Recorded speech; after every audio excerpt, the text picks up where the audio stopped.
Best attitude towards accounting with Pioneer.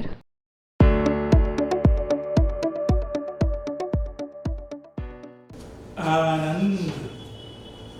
चलो, अपना topic चल रहा था अपना जनरल एंट्रीज, अपन उसको कंटिन्यू करते हैं। Allowed interest on capital by 10% capital at the beginning ₹50,000। तो इंटरेस्ट ऑन कैपिटल बिजनेस के पॉइंट ऑफ व्यू से क्या है, प्रोप्राइटर ने बिजनेस में जो उसकी कैपिटल इंट्रोड्यूस की है, बिजनेस द्वारा उसकी कैपिटल पे उसको इंटरेस्ट अलाउ किया जाए। तो इंटरेस्ट ऑन कैपिटल बिजनेस के लिए एक्सपेंसेस है, एक्सपेंसेस है मतलब इंटरेस्ट ऑन कैपिटल तो होगा डेबिट। अब ये इंटरेस्ट अलाउ करना है, पेड नहीं करना है, तो फिर देना है। तो देना है तो किसको देना, ऑनर को। और ऑनर का अकाउंट कौन सा अकाउंट बेटा है, कैपिटल अकाउंट। तो एंट्री हो जाएगी interest on capital account year to capital account. Capital at the beginning थी 50,000, तो 50,000 पे पूरे अकाउंटिंग ईयर का इंटरेस्ट 10% 5,000। तो 50,000 का 10% 5,000 कैपिटल पे इंटरेस्ट देना है। इंटरेस्ट ऑन कैपिटल बिजनेस के पॉइंट ऑफ व्यू से एक्सपेंसेस है, तो इंटरेस्ट ऑन कैपिटल होगा डेबिट, और जिसको देना उसका अकाउंट मतलब ऑनर का अकाउंट, प्रोप्राइटर का अकाउंट हो जाएगा credit. Interest on capital account year to capital. Is it clear? Allowed interest on capital by 10% per annum. Capital at the beginning of the year 50,000 and additional capital introduced on 1st July 20,000.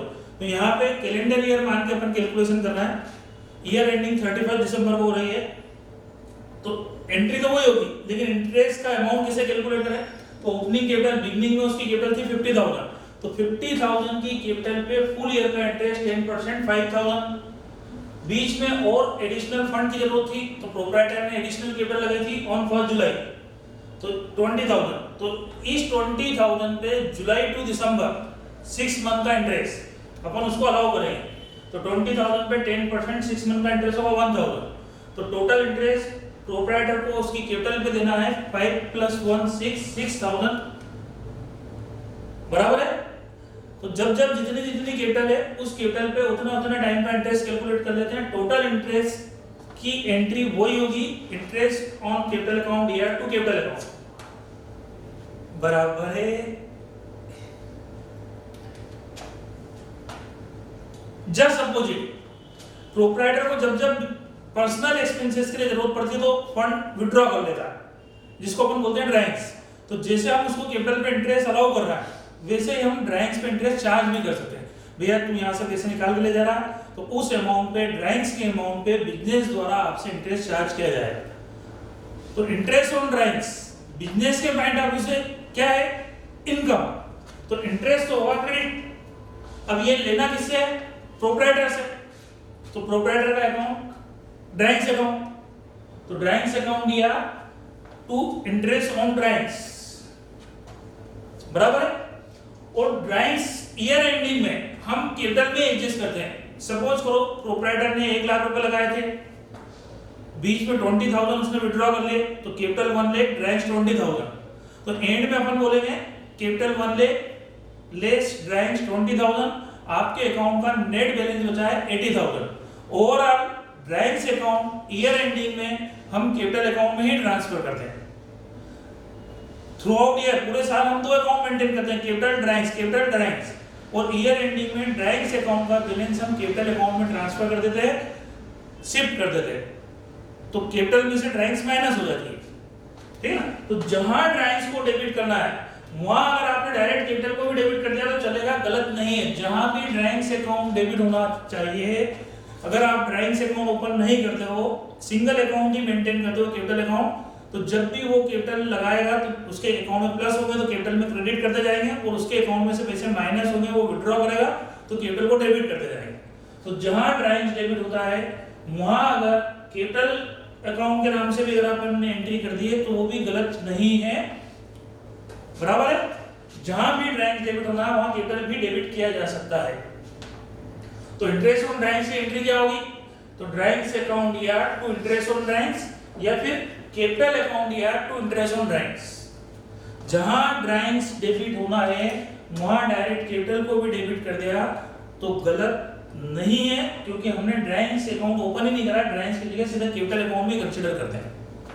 Capital plus होती जाती है तो capital credit, capital में से minus होता जाएगा मतलब capital debit, बराबर। चलो, आउटस्टैंडिंग सैलरी 1500, तो सैलरी ड्यू हो गई और पेड करी, तो अपन अभी तक एंट्री करते जा रहे हैं। Salary account year to cash, salary account year to cash, rent account year to cash, commission account year to cash. कभी कभी एक्सपेंसेस ड्यू तो हो गया है, लेकिन अभी हमने पेमेंट नहीं करा, तो एक्सपेंसेस तो हो गया है लेकिन अभी पेड नहीं करा, तो अभी एंट्री क्या बन जाएगी, सैलरी ड्यू हो गई तो सैलरी तो एक्सपेंसेस है, सैलरी अकाउंट तो डेबिट होगा, और हमको उस ऑनर को, उस पर्सन को, उस एम्प्लॉय को जिसने हमारे यहाँ काम करा उसको सैलरी देना बाकी है, तो उसके अकाउंट में क्रेडिट कर देंगे। हम यहाँ टर्म यूज कर सकते हैं आउटस्टैंडिंग सैलरी। तो कोई भी एक्सपेंसेस ड्यू हो गया है और पेड करा है तो expenses account year to cash, और ड्यू हो गया और पेड नहीं करा है तो expenses account year to outstanding expenses. Salary है तो salary account year to outstanding salary, rent है तो rent account year to outstanding rent, interest है तो interest account year to outstanding interest, बराबर है। पेड करेंगे तो एक्सपेंसेस टू केस, और पेड नहीं करा है, ड्यू हो गया है तो expenses account year to outstanding expenses. Outstanding salary account, outstanding expenses account उस पर्सन का अकाउंट है जिसको हमको पेमेंट करना बाकी है, रिप्रेजेंटेटिव पर्सनल अकाउंट, बराबर। इनकम टैक्स पेड करा, पेड इनकम टैक्स अमाउंटिंग ₹5000, तो इनकम टैक्स बिजनेस के पॉइंट ऑफ व्यू से specially sole trade proprietorship concern के अंतर्गत, प्रोप्राइटर सिंगल पर्सन है, मेरा बिजनेस, तो उस बिजनेस की इनकम भी मेरी है, तो उस इनकम के ऊपर इनकम टैक्स भी मेरे को पर्सनली पे करना पड़ेगा। तो इन प्रोप्राइटरशिप कंसर्न में इनकम टैक्स प्रोप्राइटर का पर्सनल एक्सपेंसेस है, पर्सनल एक्सपेंसेस मतलब ड्राइंग्स, तो कभी भी इनकम टैक्स पेड करा है सोल ट्रेड प्रोप्राइटरशिप कंसर्न के अंतर्गत, मतलब वो प्रोप्राइटर का पर्सनल एक्सपेंसेस है, बराबर। तो इनकम टैक्स पेड क्या एंट्री हो जाएगी, drawings account year to cash, बराबर है। और अभी मैंने आपको बताया जहां ड्राइंग्स डेबिट होना वहां डायरेक्ट कैपिटल को भी डेबिट कर दिया तो चलेगा, तो या तो capital account year to cash या फिर drawings account year to cash, बराबर। इनकम टैक्स चेक से पेमेंट करा, paid income tax amounting ₹5000 by check,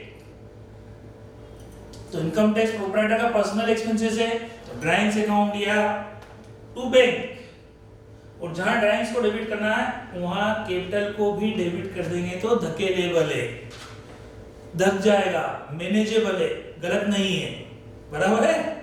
refund of income tax, तो मैंने वो जो इनकम टैक्स पेड करा था वो एक्स्ट्रा अमाउंट पेड कर दिया, ज्यादा अमाउंट पेड कर दिया, सरप्लस अमाउंट पेड कर दिया, तो इनकम टैक्स डिपार्टमेंट से वो मेरा टैक्स का अमाउंट मेरे को रिफंड आ गया, रिफंड आ गया तो केस या बैंक अकाउंट तो डेबिट हो जाएगा, बराबर है। अब जब इनकम टैक्स पेड करा था तो अपन ने उसको क्या करा था, प्रोप्राइटर का पर्सनल एक्सपेंसेस कंसीडर करा था ड्राइंग्स, तो वैसे ही जब वो पैसा बिजनेस में आएगा तो अपन ये मान के चलेंगे कि प्रोप्राइटर का पर्सनल फंड बिजनेस में आ रहा है, और जब भी कोई फंड पर्सनल सोर्सेज से बिजनेस में आता है तो अपन कौन सा अकाउंट क्रेडिट करते हैं, बराबर कैपिटल अकाउंट, ठीक है ना। तो कभी भी कोई पर्सनल सोर्सेज से फंड अगर बिजनेस में आ रहा है मतलब like a capital case oblique bank account या टू कैपिटल अकाउंट, बराबर है। Interest received on advance payment of income tax, हमने इनकम टैक्स का एडवांस पेमेंट कर दिया था, तो उस इनकम टैक्स के एडवांस पेमेंट पे इनकम टैक्स डिपार्टमेंट से हमको आज इंटरेस्ट रिसीव हुआ, तब चूंकि इनकम टैक्स अपन कौन सा मैटर मान रहे हैं, पर्सनल, तो वो जो इंटरेस्ट मिला है वो इंटरेस्ट भी पर्सनल इनकम है, बिजनेस की इनकम नहीं है, इसलिए इंटरेस्ट अकाउंट में क्रेडिट नहीं करेंगे, पर्सनल इनकम है, लेकिन वो अमाउंट बिजनेस में आया है, तो पर्सनल फंड बिजनेस में आया तो एंट्री में बैंक कैपिटल तो हो जाएगी क्रेडिट, और केस और बैंक अकाउंट हो जाएगा डेबिट, वो अमाउंट रिसीव हुआ है तो केस ऑब्लिक बैंक अकाउंट दिया टू कैपिटल अकाउंट। कभी भी पर्सनल सोर्सेज से कोई फंड आएगा तो कैपिटल अकाउंट में क्रेडिट होगा, तब चूंकि इनकम टैक्स पूरा मैटर पर्सनल है तो जब भी इनकम टैक्स डिपार्टमेंट में हमारी तरफ से कोई अमाउंट जाएगा तो ड्राइंग्स को डेबिट करेंगे, और जब भी वहां से रिफंड आ रहा है उस अमाउंट पे इंटरेस्ट मिल रहा है तो वो पर्सनल फंड मानते हुए कैपिटल अकाउंट को क्रेडिट करेंगे, बराबर है, ये बिजनेस की इनकम नहीं है, इंटरेस्ट अकाउंट क्रेडिट नहीं करेंगे। Goods sold for ₹5,500, GST include है इसमें 500। हमने कस्टमर को मटेरियल सेल कराया, टोटल चार्ज अमाउंट हमने कस्टमर से चार्ज कराया 5,500, जिसमें जीएसटी के 500 टैक्स के हमने रिकवर करे। तो इसका मतलब 5,500 में जीएसटी 500 है, इसका मतलब हमारे गुड्स की प्राइस हो गई 5,000। तो 5,000 की सेल करिए, 500 टैक्स का चार्ज कराया, टोटल 5,500 कस्टमर से रिसीव हुआ है। तो एंट्री हो जाएगी cash account year 5,500 to sales 5,000 to GST 500। अब यहाँ ये जो जीएसटी हमको रिसीव हुआ, हमने यहाँ जीएसटी को क्रेडिट करा, लेकिन ये जीएसटी हमारी इनकम नहीं है।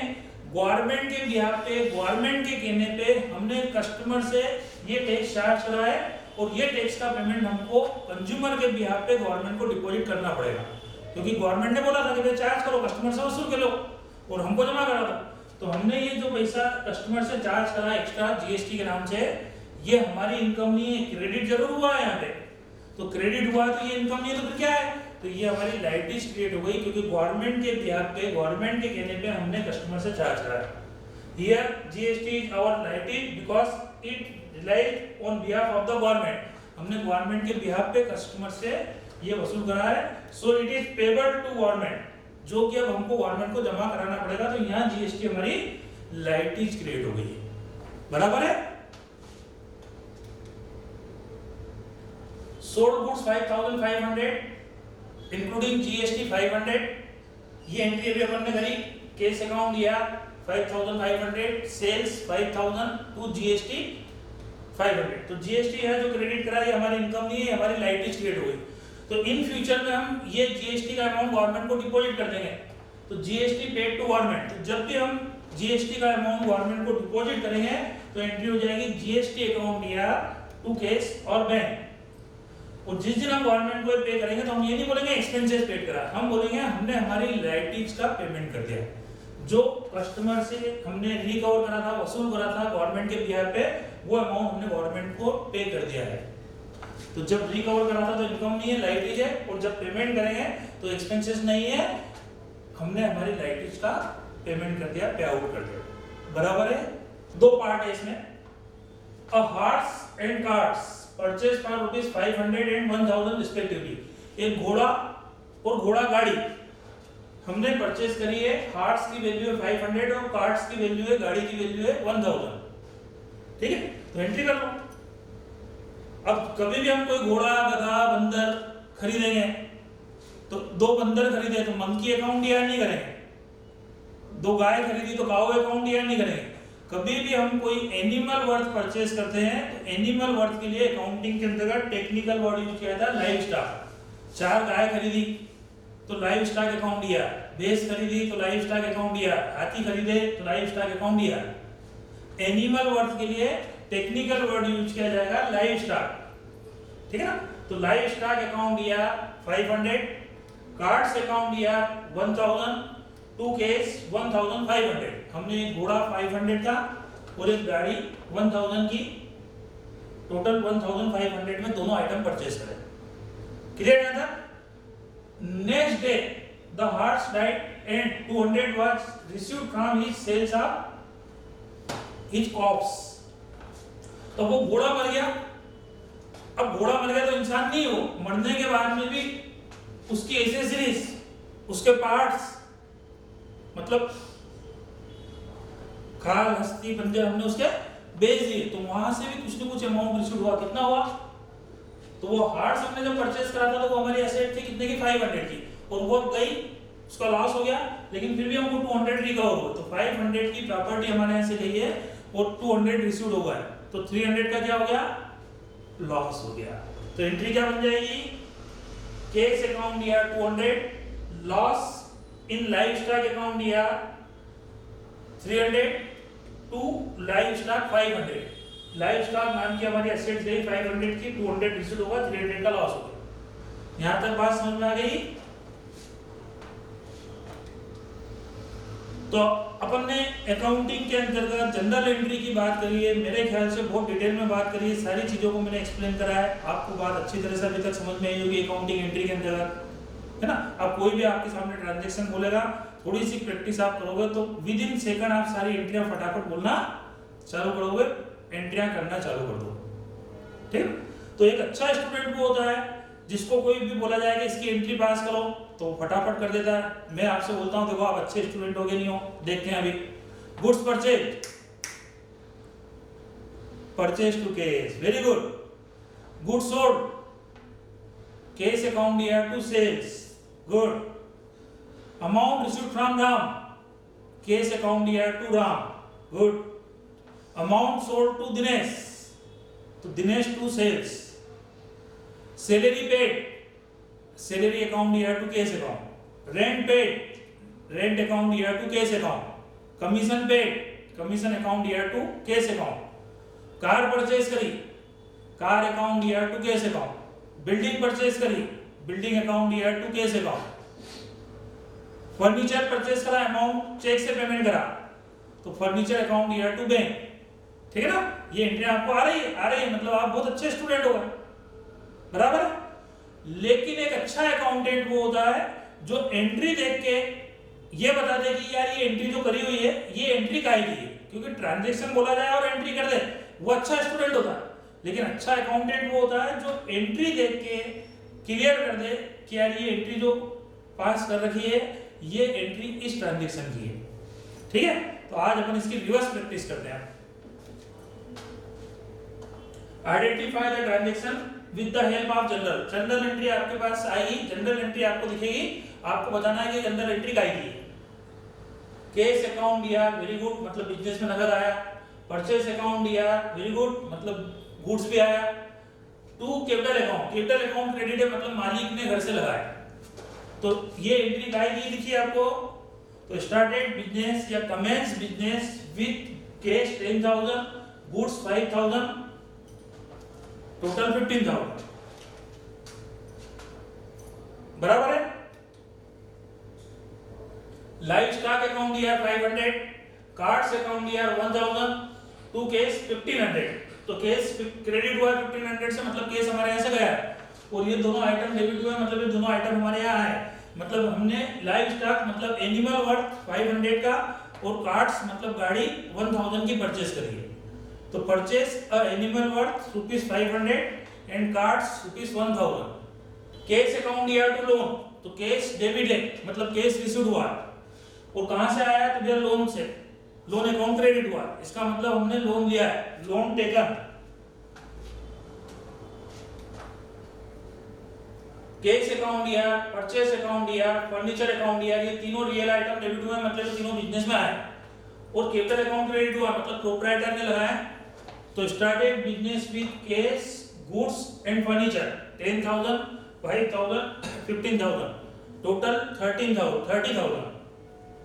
तो started business with cash, goods and furniture. Purchase account या टू कैश अकाउंट, समझ गया। गुड्स परचेज, उसने कहा था अंडरस्टूड कैश परचेज ही है, बराबर है। परचेस अकाउंट दिया टू मोहन, तो परचेस अकाउंट दिया मतलब गुड्स खरीदा, सोर्स क्या है मोहन से, मतलब क्रेडिट परचेस है, तो being goods purchase from Mohan,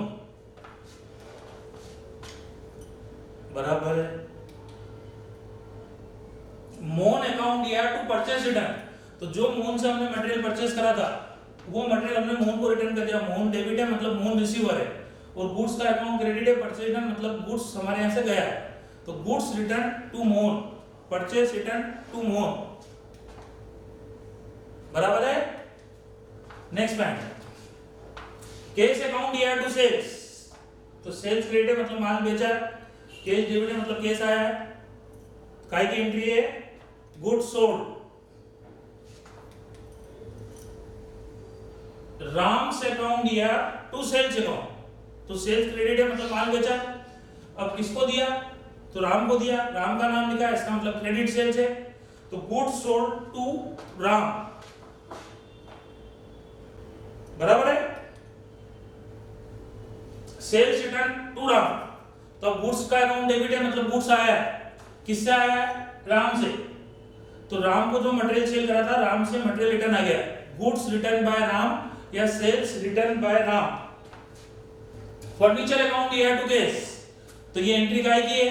तो फर्नीचर डेबिट है मतलब फर्नीचर आया, केस क्रेडिट है मतलब केस गया, मतलब फर्नीचर एक्वायर्ड करा, फर्नीचर परचेज करा, purchased a furniture, acquired a furniture.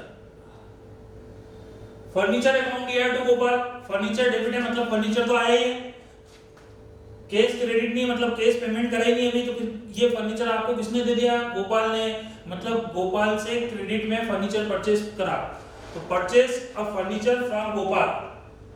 Purchase account दिया, कैरीज अकाउंट दिया टू आकाश, तो हमने आकाश को क्रेडिट करा, मतलब आकाश गिवर है, तो काय के लिए देना उसको पैसे? तो उससे गुड्स परचेज करा 10,000 का, और उसका जो ट्रांसपोर्टेशन चार्जेस है वो भी आकाश ने हमारे बिहाफ पे, हमारे कहने पे पेड कर दिया हुआ। तो परचेज अकाउंट दिया 10,000, कैरीज अकाउंट दिया 1,000 टू आकाश 11,000, आकाश को भी टोटल 11,000 का पेमेंट करना है, 10,000 गुड्स का, और वो जो चार्जेस जो है उसने हमारे कहने पे, हमारे बिहाफ पे पेड करे। तो ट्रांजैक्शन हो गया, goods purchase from Akash 10,000 and carriage paid by him on our behalf, उसने हमारे बिहाफ पे ट्रांसपोर्टेशन चार्जेस का पेमेंट करा है, जो कि फ्यूचर में हमको उसको देना रहेगा 10 + 1 11, बराबर है। परचेज अकाउंट दिया टू केस, तो goods purchase from Akash credit purchase है, एंड कैरीज अकाउंट दिया टू केस, इसका मतलब ट्रांसपोर्टेशन चार्जेस हमने इमीडिएटली हमारी जेब से पे कर दिया, जो कि हमारा एक्सपेंसेस है। तो दो अलग-अलग ही पॉइंट होगा। तो goods purchase from Akash 10,000 and carriage paid 1,000, बराबर है, very good. Shyam to sales, तो इसका मतलब हमने श्याम को मटेरियल सेल करा है, क्रेडिट में सेल करा है, तो goods sold to Shyam. Carriage account दिया टू केस, मतलब उसका ट्रांसपोर्टेशन चार्जेस कैरीज हमने पे करा है, तो goods sold to Shyam and carriage paid, goods sold to Shyam 8,000 and carriage paid 500। Ashok to cash, इसका मतलब हमने अशोक को पेमेंट करा, amount paid to Ashok, cash credit है मतलब केस गया है, तो amount paid to Ashok. Cash account दिया टू अशोक, तो केस डेबिट हुआ मतलब केस आया, अशोक क्रेडिट हुआ मतलब अशोक गिवर है, तो amount received from Ashok, received case from Ashok. Cash account दिया टू मशीनरी, अब केस आया डेबिट हुआ और मशीन क्रेडिट हुई मतलब मशीन गई है, तो फिर ये एंट्री हो, काय की एंट्री हो गई? मशीनरी सोल्ड, बराबर है। श्याम अकाउंट दिया टू मशीनरी, तो मशीन अकाउंट क्रेडिट है मतलब मशीन गई है, अब ये मशीन किसको दे दी? श्याम को दे दी, इसका मतलब हमने श्याम को मशीनरी सेल करी है क्रेडिट में, machinery sold to Shyam. Salary account दिया to cash, very good, salary debit है मतलब एक्सपेंसेस है, सैलरी पेड। रेंट अकाउंट दिया टू केस, रेंट पेड, तो salary paid rent paid. Cash account दिया टू रेंट, अब रेंट अकाउंट क्रेडिट है मतलब रेंट हमारे लिए इनकम है, और केस डेबिट है मतलब इनकम, रेंट की इनकम रिसीव्ड हुई है, तो रेंट रिसीव्ड। केस अकाउंट दिया टू कमीशन, कमीशन क्रेडिट है मतलब कमीशन इनकम है, केस डेबिट है मतलब रिसीव्ड हुआ है, तो कमीशन रिसीव्ड, तो रेंट रिसीव्ड, कमीशन रिसीव्ड, ठीक है। तो ये अकाउंटिंग के बारे में मैं सोचता हूं कि अपना टॉपिक कंप्लीट हुआ है, हर एंगल से आपसे मैंने डिस्कस करी है, आपको बातें समझ में आ गई होगी, ठीक है। यदि आपको कोई डाउट्स वगैरह है तो आप चैनल पे कमेंट करें और आप अपनी क्वेरी पूछ सकते हैं मैसेज करके, ठीक है। Thank you.